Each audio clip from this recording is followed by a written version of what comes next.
तो पार्टी, संगठन और राष्ट्र के बीच में तय करना होगा। और जिस दिन पार्टी और संगठन से ऊपर उठ के आप राष्ट्र के गुलाम बनेंगे, ऐसे लोगों को लात मार सकते हैं। आपने जमीन पे बिठाया, औकात बताई, तबीयत से गालियां दी, एक हफ्ते में कानून वापस हो गया। आप मुबारकबाद के मुस्तहिक हैं। आपको प्रेरणा लेनी होगी इस उत्तराखंड से लोगों को। यह नहीं चलेगा कि हम आपके हैं, आप लूट करो तो राष्ट्रवाद और दूसरा लूट करे तो गद्दारी। यह नहीं हो सकता। आपने समय रहते हुए उनसे कहा, सरकार को जब वोट आएगा तब देंगे हम। किसी से नाराजगी हो सकती है, 1 से 2 से 4 से 10 से, लेकिन परिवार के अंदर किसी को चुनना है तो परिवार के अंदर से ही चुना जाएगा, बाहर से नहीं चुना जाएगा। इसलिए ये नाराजगी का एहसास कराइए, डराइए, धमकाइए। अपने खिलाफ अगर आपके भी कानून बनाते हैं, उनको भी उतार दीजिए, लेकिन दोबारा फिर दूसरों को बिठाइए, अपनों को ही बिठाइए। इस गलतफहमी में मत रहिएगा कि आपकी नाराजगी इतनी बड़ी नाराजगी हो जाए कि राष्ट्र को बेचने वाली ताकतें, जिन्होंने 70 सालों में अलग अलग तरीके से भारत राष्ट्र का सौदा किया है, उनको फिर बिठाते हैं। नाराजगी हो, उस नाराजगी का डर बना रहना चाहिए कि अगर हमारे अपने नाराज हो गए तो गड़बड़ हो जाएगा। 24 घंटे वो टोपे खड़े रहे कि ये लोग नाराज ना हो और आपकी नाराजगी की उन्हें चिंता होने लगे। वो 5% अजीज भाई की चिंता और रफीक भाई की चिंता से मग्न हो जाए कि नहीं नहीं, हमको कोई इंटरेस्ट नहीं है। हम बिल्कुल साफ शब्दों में कह रहे हैं, ये कोई पॉलिटिकली करेक्ट होने की आवश्यकता नहीं है कि देखिए ये बोलने से ये हो जाएगा। नो, इतिहास जब लिखा जाएगा 2021 का, तो उत्तराखंड का नाम लिखा जाएगा कि यहां के लोगों ने अपनी आस्थाओं को अपने ही लोगों द्वारा सौदा करने पर उनको हटाया नहीं, उनको वापस करने पर मजबूर कर दिया। ये चेतना सनातनी में जगनी चाहिए। झगड़ा होगा, हमारे आपस के बीच में होगा। इस झगड़े का फायदा कोई तीसरा नहीं ले सकता, ये तय करना है। आदमी बदलिए, दबाव डालिए, क्योंकि आपके पास वो आएंगे, आप नहीं जाते।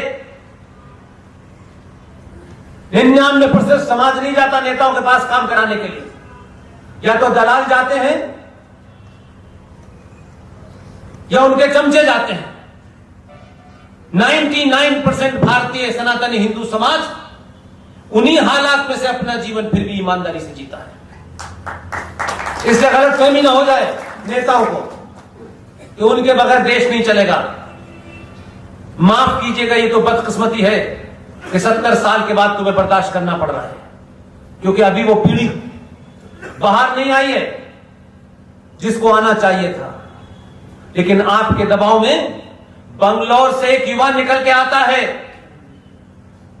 युवा तथ्यों पे, तर्कों पे बोलता है, बड़े बड़ों की बोलती बंद हो जाती है। सूर्या उसका नाम है। ये गिनती बढ़ने लगे, ये जिम्मेदारी आपकी है। 2 बार हो गए, 3 बार हो गए, अब ठेका ले रखा है क्या खानदान काम ने? आप जाइए, कुछ और लोगों को काम करने दीजिए, कुछ नए सोच के लोगों को काम करने दीजिए, नई रोशनी वालों को काम करने दीजिए। इसलिए आपके शहर में एक दवाई वाला बहुत मशहूर है, बड़े बड़े नेताओं को खरीदता है, सारी खबर है मेरे पास। उसकी हमदर्द नाम की दुकान का भी भारत ने कल FCRA कैंसिल कर दिया है। उसने कोई एजुकेशनल बोर्ड नाम की दुकान खरीदी, चला रहा था। ऐसी कौन सी हमारे यहां एजुकेशन है जो स्कूल में नहीं दी जा सकती? और ऐसी कौन सा किताब है जो मदरसे में पढ़ाया जा सकता है, उसको मैं नहीं पढ़ सकता? अरे मदरसे में कौन सा विशेष कोर्स पढ़ाया जा रहा है यार, हम भी तो पढ़ना चाहते हैं। कि तुम सिर्फ उन्हें ही पढ़ाना चाहते हो। इसलिए अगर दौड़ लगनी है और विचार होना है और कंपटीशन होना है, तो भारतीय राजनीति में पहली बार, मेरे बुजुर्ग यहां बैठे हैं, वो भी मुझसे ज्यादा जानते होंगे, मैं इस बदलाव को पहली बार अपनी आंखों से देख रहा हूं। इसलिए पूरे तौर पर बहुत पॉजिटिव, कोई निराशा मेरे आसपास नहीं आ सकती। भारतीय राजनीति को जिन लोगों ने 20-25 साल में अपने सामने देखा है, हमारे पॉलिटिकल डिस्कोर्स में चुनाव के आसपास टिकट बंटवाने के टाइम में एक ही डिस्कोर्स चलता था, मुसलमान कितने हैं, मुसलमानों के लिए कौन कौन सी राहत की चीजें दी जाएंगी, मुसलमानों के वोट प्राप्त करने के लिए क्या क्या किया जाएगा, और उसके अलावा वोट फिर यादव का चाहिए, कुछ ब्राह्मणों का चाहिए, कुछ ठाकुरों का चाहिए, कुछ बनियों का चाहिए, ऐसा ये डिस्कोर्स था। भारतीय राजनीति के इस मंथन के सेंटर में पहली बार भारतीय राजनीति के केंद्र में सनातनी हिंदू आ गया है।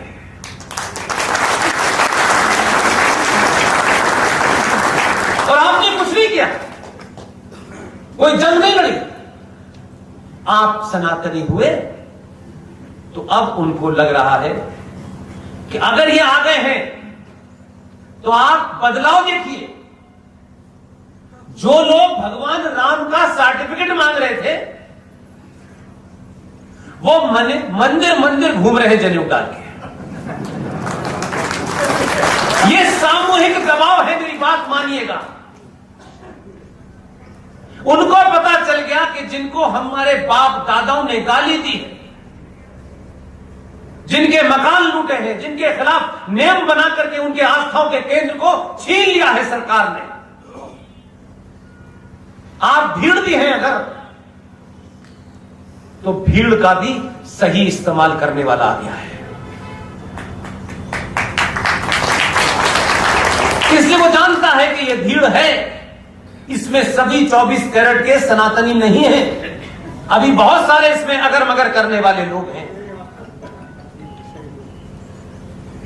आपने कुछ बदला हो या ना बदला हो, सरकार बदली, सरकार को मुबारक। मैं मानता हूं भारतीय सनातनी समाज को पहली बार अपने होने का एहसास हो गया है। उसे अपनी पहचान से अब शर्म नहीं आती,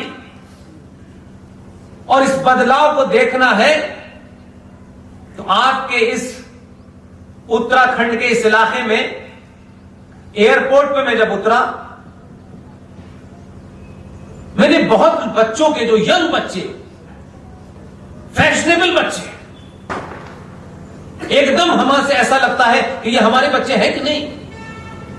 मैंने आज उस बदलाव को दूसरे तरीके से देखा। इसलिए आज की पीढ़ी को, हम बुजुर्गों को उस बदलाव को अपने चश्मे से नहीं देखना चाहिए कि हम चुटिया को चुटिया जब ही मानेंगे जब उसमें एक गांठ लगी होगी और धोती पहने होगा।